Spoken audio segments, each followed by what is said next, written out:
নাম বলছিলেন আপনার? আলেয়া। আলিয়া আক্তার। আলেয়া আক্তার। শুরু করেন আপনি ছোটবেলা থেকে, যেখান থেকে মনে আছে আপনার।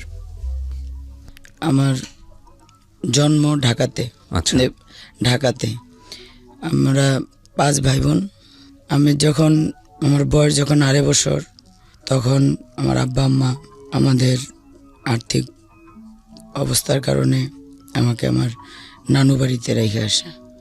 আর্থিক অবস্থার কারণে বলতে? আর্থিক অবস্থা দুর্বল হয়ে। বাবা কি করতো তখন? আমার বাবা রিক্সা চালাইতো। আপনি তখন মানে ভাই বোনদের মধ্যে কততম? 3 নম্বর। 3 নাম্বার। এবং আপনার আর্থিক সামহাও চালাতে পারতেছিল না, যে কারণে আপনাকে নানার বাসায় রেখে, মানে আপনার নানার বাসায় রেখে আসা হয়। আচ্ছা, খুব ছোটবেলা, নিশ্চয়ই আপনার মনে নাই? 2.5 বছর। 2.5 বছর মনে থাকার কথা না? হ্যাঁ, তারপর? ওই 2.5 বছর বয়স থেকে আমি আমার নানু বাড়িতে থাকি। ওখানে আস্তে আস্তে বড় হই। স্কুলে ভর্তি করে আমার নানু বাড়িতে আমাকে অনেক কাজ করতে হয়। গরু পালতে হয়েছে। তারপরে নানা ভাইয়ের সাথে কৃষি কাজ করতে হয়েছে। তারপরে সেগুলা বাজারে নিয়ে বিক্রি করতে হয়েছে। একটু বড় হওয়া যখন ক্লাস 2তে পড়ি, তখন আমার ছোট খালামণির বিয়ে হইল। আচ্ছা। সেই খালামণির বাসায়ও আমাকে অনেক কাজ করতে হইতো। আপনার খালামণির বাসায় পাঠিয়ে দিল আপনাকে? মানে না, খালামণির বাসা নানুর বাসা প্রায় পাশাপাশি ছিল। আচ্ছা। হ্যাঁ, এর মাঝে আবার আমাকে স্কুলেও যেতে হইতো। আচ্ছা। তো আস্তে আস্তে আমি যখন বড় হলাম, ক্লাস 5-এ উঠলাম, আমাকে গ্রামের বাড়িতে বিয়ে দিয়ে দিবে সবাই ধরলো বিয়ে দেওয়ার জন্য। কিন্তু আমি বিয়ে করব না বিদায় আমার কাকা আর দাদি আব্বা গ্রামে গেছে। তারা জানতো না যে আমি গাড়িতে লুকায় উঠে গেছি। ওইটা সিটের নিচে, পিছনে যে 5টা সিট থাকে, ওই 5টা সিটের নিচে আমি শুয়ে পড়ছিলাম। পিছনে যে সিটগুলো থাকে ওটার নিচে গোজা হয়ে শুয়েছিলাম। আচ্ছা। যাতে আমাকে না দেখে। যখন গাড়ি অনেক দূর আসলো, এক জায়গায় থামাইলো, তখন এসে আমি কাকাকে বললাম যে কাকা আমি বাথরুমে যাব। তখন তারা আমাকে দেখে যে আমি আসছি গাড়ির মধ্যে। তখন বাবা অনেক রাগ করলো যে এখন তুই চলে যাবি, ঢাকা যাবি, আমি এমনি চালাইতে পারি না, সংসার চালাতে পারি না, তো এখন আবার কি করব। তখন আমি বললাম যে আমি ঢাকা গিয়ে মানুষের বাসায় কাজ করব, সমস্যা নেই, কিন্তু এই গ্রামে আমি থাকবো না। আমাকে এত ছোটবেলায় বিয়ে দিবে, আমি বিয়ে করব না।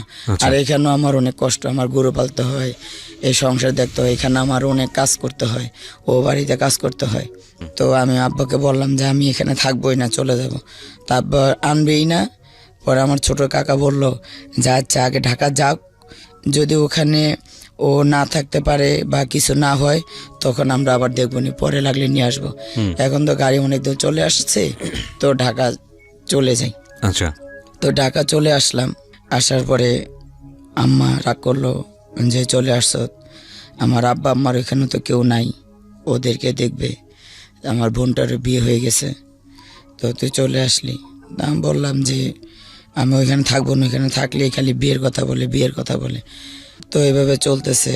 পরে আমি ওই যে চাদরে ফুল উঠে না, জি, চাদরে ফুল উঠাতাম কখনো, ওই ঢাকাতে বসেই? হ্যাঁ, ঢাকাতে। আচ্ছা। চাদরে ফুল উঠিতাম। এগুলো কি আপনি শিখেছিলেন কারোর কাছ থেকে, নাকি একা একাই যা পারতেন তাই করতেন? না, আমি গ্রামে ছোটবেলা থেকে হাতের কাজ পারতাম। আচ্ছা। তো ওখান থেকে ওনারা যাদের চাদর বা এই পাঞ্জাবি, তারা একবার একটু দেখাই দিছে যে এটা এইভাবে করতে হবে, এটা এখানে এই সুতা বসবে, এখানে এটা করতে হবে। তো ওভাবেই করে দিতাম। আচ্ছা। ওটা আমাকে একবার দেখাই দিলে আমি পারতাম যে এটা এভাবে করতে হবে। তো আমাদের বাসায় কারেন্ট থাকতো না, ছিল না। কুপি হারিকেনের আগুন দিয়ে রাত্রে 12টা-1টা পর্যন্ত অনেক কাজ করতাম।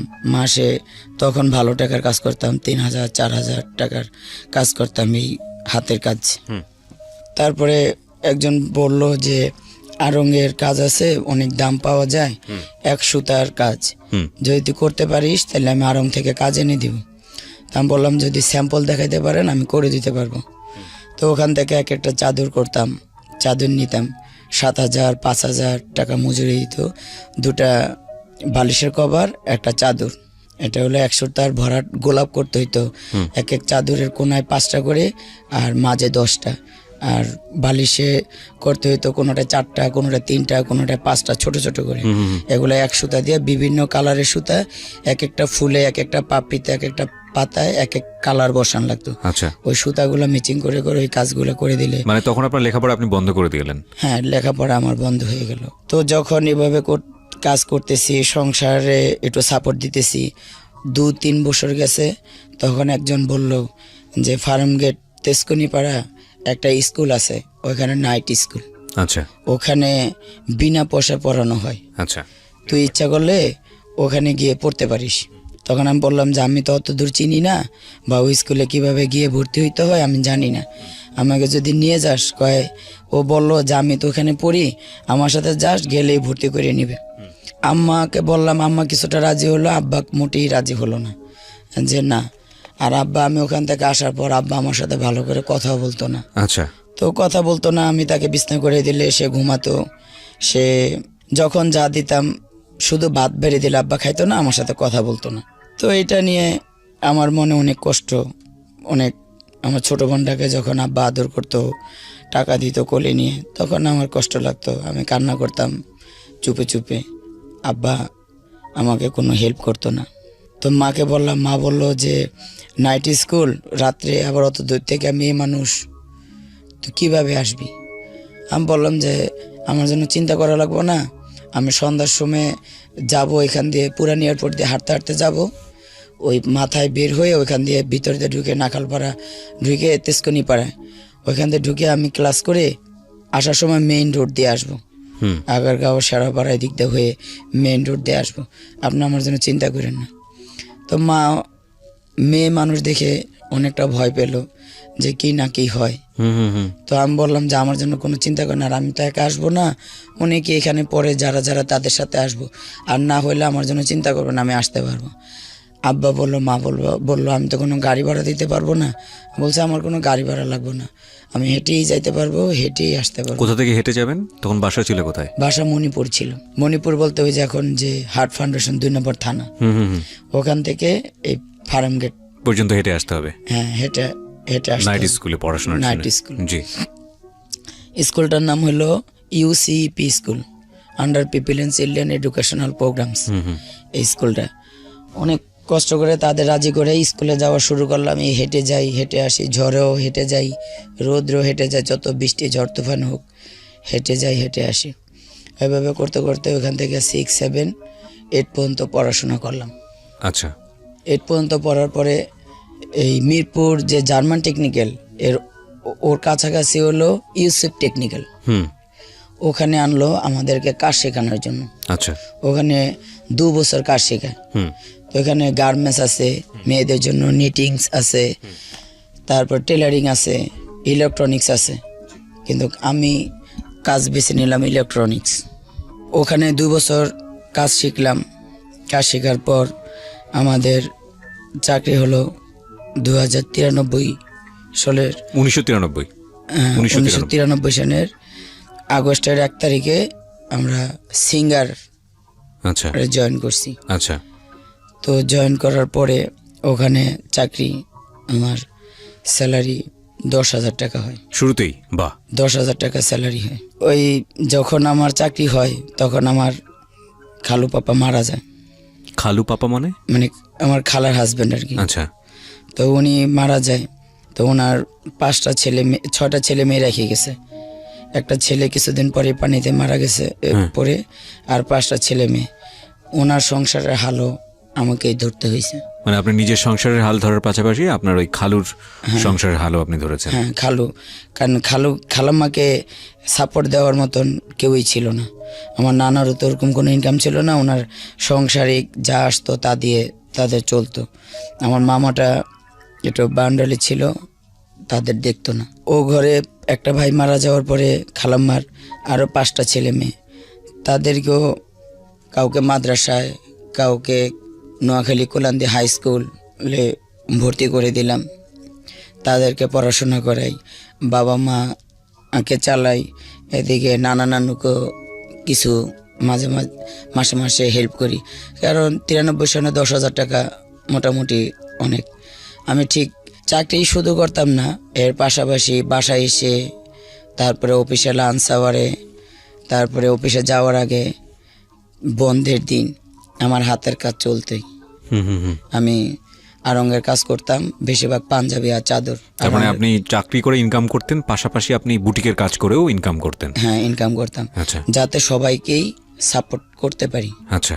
এভাবে করতে করতে আমার খালাতো বোনটাকে দাখিল মানে ইন্টারমিডিয়েট, যেটা আরবি লাইনে মানে মাওলানা কি বলে, ওটা পাশ করাইলাম। আপনি করিয়েছেন। আজকের এই জীবন গল্প, আলেয়ার যে জীবন গল্প, সেটা আপনাকে অন্যরকম একটা অনুভূতির মধ্য দিয়ে নিয়ে যাবে।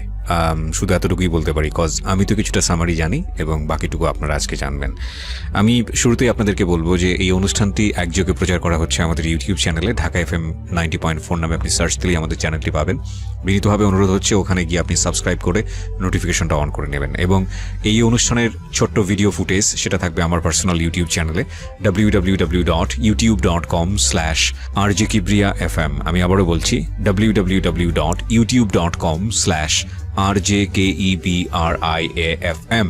চ্যানেলটি আছে কিবরিয়া আরজে নামে, ওখানে গিয়ে অবশ্যই আপনারা সাবস্ক্রাইব করে বেল বাটনটি অন করে নেবেন, তাহলে আজকের যিনি গেস্ট আছে তাকে দেখতে পাবেন। জি আলে, আমরা যেখানটায় ছিলাম যে আপনি দাখিল পাশ করিয়েছেন আপনার খালাতো বোনকে, তারপর? ওরা 5 ভাই বোন, তো বড়টাকে দাখিল পাশ করাইছি, এর পাশাপাশি ওর যে ইমিডিয়েট ছোট ভাইটা, ওর সাথে সাথে সেও মানে আরবি লাইনেই ম্যাট্রিক পরীক্ষা দিয়েছে, কিন্তু পাশ করেনি, এক বিষয়ে ফেল করছে, অঙ্কেতে।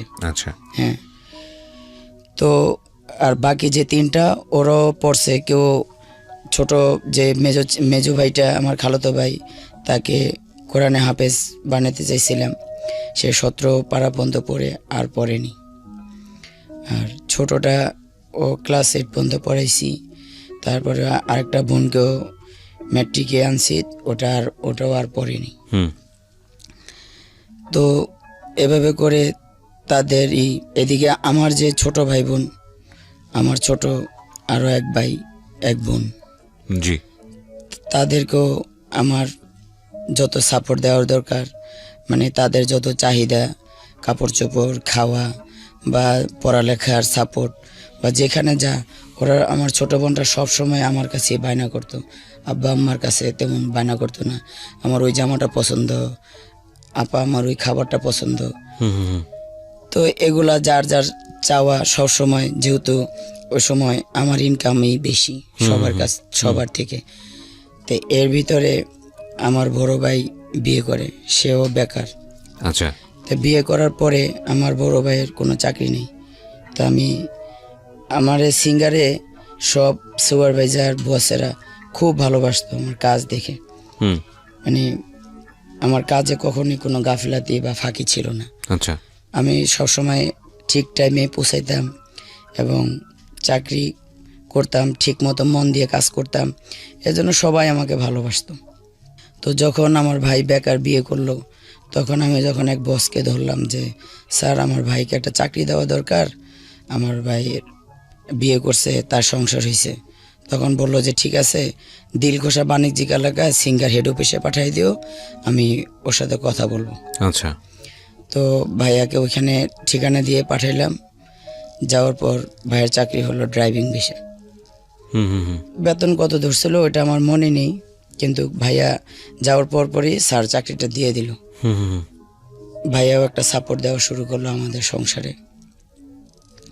এভাবে করে যখন 96 সন আসলো, তখন আমি আমাদের প্রত্যেক ঈদেই একটা প্রোডাকশন বোনাস ছিল কোম্পানির তরফ থেকে।